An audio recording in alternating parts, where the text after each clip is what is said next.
दोस्तों क्या ड्रीम 11 एक सट्टा कंपनी है? और यह अगर सट्टा कंपनी है तो सरकार इसे बैन क्यों नहीं कर रही? अभी हमने सुना कि अभी इसको $8 बिलियन यानी कि 60,000 करोड़ रुपए की वैल्यूएशन पर इन्वेस्टर्स ने पैसा दिया है। आखिर इन्वेस्टर्स ने इतनी वैल्यूएशन क्यों लगाई और वह इतना पैसा क्यों दे रहे हैं? आखिर ये ड्रीम 11 पैसा कमाते कैसे है? आज करेंगे इन सभी चीजों से पर्दाफाश। बस इसी तरह वीडियो के अंत तक बने रहे। तो सबसे पहले शुरुआत करते हैं ड्रीम 11 की शुरुआत कैसे हुई थी। तो ड्रीम 11 की शुरुआत 2008 में हर्ष जैन जो कि इंडियन थे उन्होंने की थी, लेकिन हर्ष जैन को सफलता 2012 में मिली, जिसके बाद 2014 तक इनके 1 मिलियन यूजर ही हो पाए थे जो किसी प्लेटफॉर्म पर आकर गेम खेलते थे। 2016 में हुए 2 मिलियन यूजर, वहीं लेकिन 2018 में 33 मिलियन यूजर हो गए, यानी लगभग 430 करोड़ यूजर। और 2019 आते आते तो इनका टोटल रेवेन्यू था 2000 करोड़ से ज्यादा।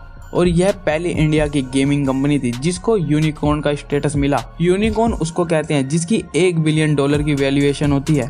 अब आपके दिमाग के घोड़े दौड़ रहे होंगे कि 2008 से 2014 तक तो कुछ नहीं था, तो 5 सालों में ऐसा तूफान कैसे मचा दिया? तो हम आपको समझाते हैं कि आखिर ड्रीम 11 का बिजनेस मॉडल है क्या। ड्रीम 11 जो कि आपको अलग अलग कॉन्टेस्ट खिलाता है और इसमें बहुत कम लेवल से एंट्री होती है। जैसे कि मान लीजिए एक कॉन्टेस्ट 100 रुपए का है। अब ड्रीम 11 आपको 100 रुपए में कॉन्टेस्ट के अंदर एंट्री देगा, साथ में आपके साथ साथ 1 लाख लोग और इस कॉन्टेस्ट में हिस्सा लेंगे। लगभग टोटल पैसा कितना हुआ? 1 करोड़ रुपए। अब इस 1 करोड़ में से जो प्राइज मनी है वह है 80 लाख रुपए। अब आप समझ ही गए होंगे कि 1 करोड़ रुपए इकट्ठा हुआ और प्राइज मनी है 80 लाख, तो 20 लाख रुपए कहाँ गए? तो दोस्तों यही है इसका बिजनेस मॉडल। पूरे पैसे में 20% ड्रीम 11 अपना कमीशन रखती है। आप हारे या जीते आप 80 लाख ले जाओ, सिर्फ इन्हें अपनी कमीशन से मतलब रहता है। क्रिकेट IPL एक ऐसी जगह है जहां से लोग खूब पैसा कमाते हैं। बाकी इसके अलावा जो भी स्पोर्ट्स गेमिंग है यह उस पर काम कर रहे हैं और फ्यूचर में और भी ज्यादा गेम्स ला सकते हैं। दोस्तों कई लोगों का यह भी कहना था कि ड्रीम 11 सट्टा जुआ खिलाने वाली कंपनी है, लोगों को इसकी लत लगा दी जाती है और बहुत लोगों का इससे जीवन बिगड़ रहा है, इसको बैन कर देना चाहिए। लेकिन जब यह केस कोर्ट में गया तब कोर्ट ने फैसला सुनाया ड्रीम 11 के पक्ष में। नहीं, कंफ्यूज नहीं होना, हम आपको समझाते हैं क्यों। कोर्ट ने सीधा यह कहा कि सट्टा वह होता है जो गेम ऑफ चांस हो, जिसमें पैसा चांस से लक से मिलता है। यह ड्रीम 11 तो गेम ऑफ स्किल है, क्योंकि जब आप ड्रीम 11 पर टीम बनाते हैं तो आप यह देखते हैं कि टीम में किसको लेना चाहिए।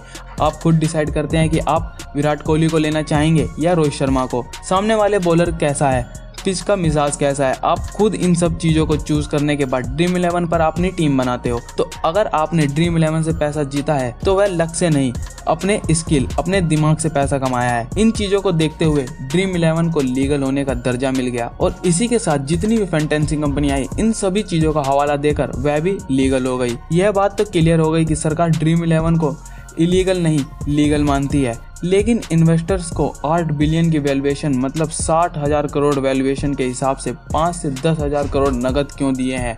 आखिर ये इतने बड़े बड़े इन्वेस्टर इतना पैसा क्यों लगा रहे हैं एक गेमिंग कंपनी में जो सिर्फ गेम खिलाती है? इन्वेस्टर्स के इतने पैसे लगाने के पीछे कई सारी वजह है, जिसमें पहला नंबर है हाईली एडिक्टिव, इसकी आदत लग जाती है। इसका अंदाजा आप इसी से लगा सकते हैं कि ड्रीम 11 की ऐड आती है तब वहाँ डिस्क्लेमर आता है कि इसकी आदत लग सकती है, कृपया सावधानी से खेलें।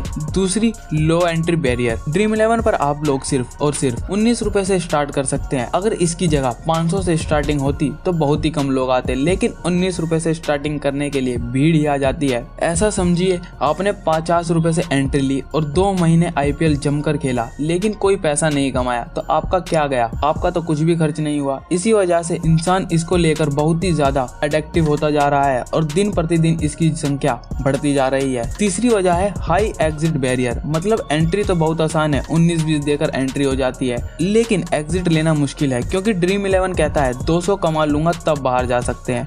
तो 200 कमाने की हार जीत में आप पता नहीं कितने गेम खेलते रहते हैं। इसी में दूसरी वजह ईगो भी है। आप अपनी ईगो में आकर इसको बार बार लगातार खेलते रहते हैं जब तक जीत ना जाए, और जब जीत जाते हैं तो आप और पैसों के लालच में और ज्यादा खेलने लग जाते हैं। यह भी एक तरीका है एडिक्शन का।